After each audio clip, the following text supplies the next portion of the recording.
Tonight it's National Night Out. It's a national celebration of police community partnerships, and it's happening all around the nation.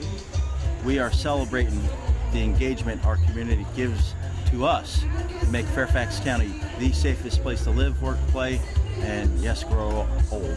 To get together and to get to know our police officers and our fire department and just come together and unify and show our support and let the officers know that we're here to support them and that we're all one big family and we all want to work together and make our community a great community to live and play.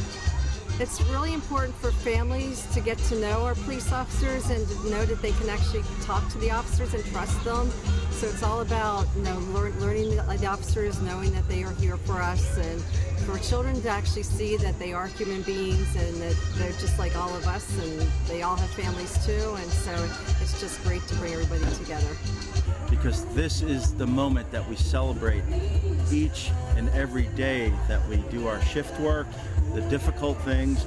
It shows you are loved, you are supported, and we have your back because our community knows our police officers are doing the right thing at the right time for the right reasons.